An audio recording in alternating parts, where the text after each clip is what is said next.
Hey everybody, I wanted to show you how to do this week's IXL assignments, and especially for my first period class because you guys have not done any IXL at all this year. So as you can see, I'm on the main Google Classroom page, and under classwork is where I'm going to put all of your assignments for the week. So this week you can see I have one video to watch. It's about 13 minutes and it's explaining probability, what it is, and how to do it. And then I have two IXL assignments for you, DD.1 and DD.2. And for my second, 6th, and 8th period, you guys use IXL all the time, so you're going to be very familiar with both of these. If you are not sure what your password is, if you forgot it, or if you're in my first period and you need it, on the main stream, I have everyone's IXL username and password. All right, they're in alphabetical order based on your class period. So if I click on the first picture, it's going to bring up most of my first period. I think there's a little bit more that's going to be on the second one. I will show you that. A couple more my first period, all of my 2/4 block, 5/6 block, and then the last one includes the end of 5/6 and my 7/8. All right, so all of you can just click on any of those pictures to find your username and password. So I'm going to go to the classwork page and click on the IXL assignment. So the first one I want you to do is DD.1. And you can see I give directions. I usually have this written on the board. Those of you who are in my 2nd, 5th, and 7th period know this. And this assignment I want you to get a 90 on. And I will talk about exactly what that means for my first period who's not sure. So since I'm already logged in, it already took me to this page. I'm sure for you guys, it is going to take you to an IXL screen where you need to actually log into it, and that's where you're going to use your username and password. Now, for your username, do make sure you put, let me go back to that original screen, make sure you put @SV. I actually have the link right here that you can probably click as well to access it. If you need help with that, please just post a question here and I'll be happy to answer those for you guys. So let me go back to the IXL here. And so we have to get a 90 on this one. I'm just going to show you a couple examples and how this works. So you're rolling a 6-sided die and it's asking what's the probability that you get a 1. So you're asking yourself how many 1s are on a 6-sided die.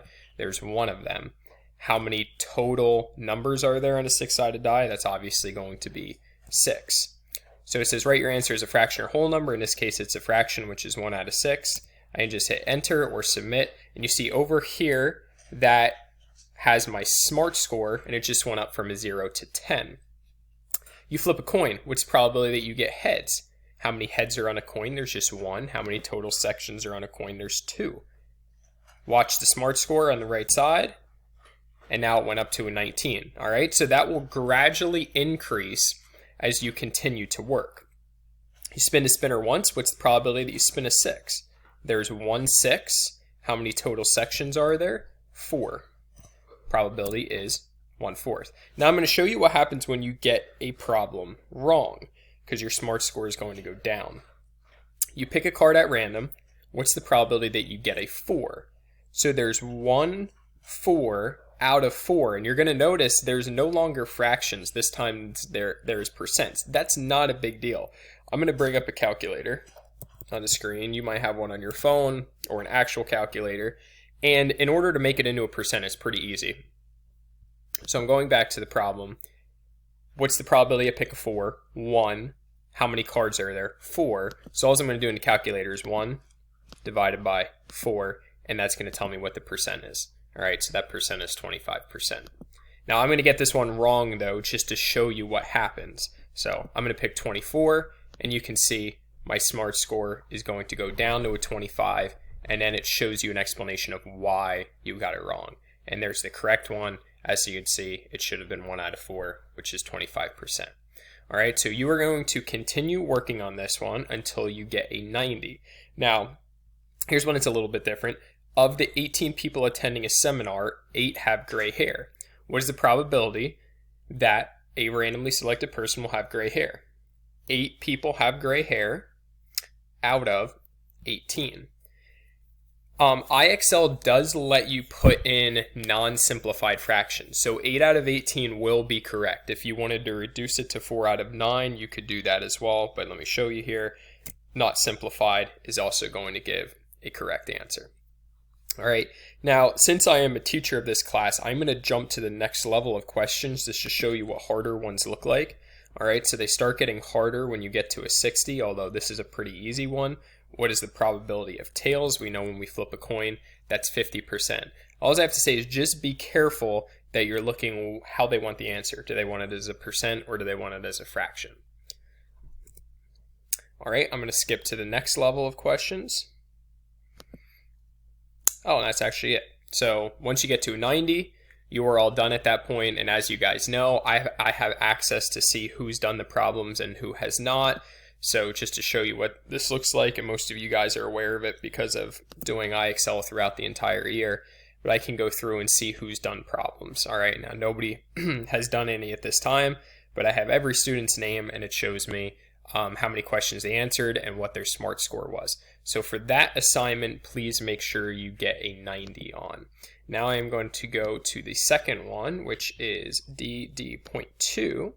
And as you can see, I put here, please get a 60 on this IXL assignment. This one's a little bit harder, so I only require you to get a 60 on it. Let's take a look. You spin the spinner once. What is the probability that you get an odd number? All right, an odd number, so that would be a 3. There's only one of those. How many total sections are on the spinner? There's 3 sections. If you watched my video from yesterday, I did talk about not, when they give you probability questions that are asking for not odd. So count all the numbers on this 6-sided dice that are not odd. So that would be 2, 4, and 6. That's 3 numbers out of 6. As you can see, they're giving us percents. So if you need to bring up your calculator and do 3 over 6, 0.5, which is going to be 50%. I'm going to jump up a level, seeing they get a little bit harder here. Oh, and that is 60. And that's all you have to get to at that point for this SMART score. So they're all the same level questions. Once you get to a 60, you are all done. All right, so when I go back to the classwork section, you are going to see one more video because this one that you're currently listening to, I am going to post, and that'll be up here as well. So just as a summary for this week, you have 2 videos to watch and 2 IXL assignments. If you have any questions, post them, or we can eventually use Google Meet to talk about it in person as well. All right. Thank you very much, guys. I hope you learned something this week, and enjoy yourself. Bye.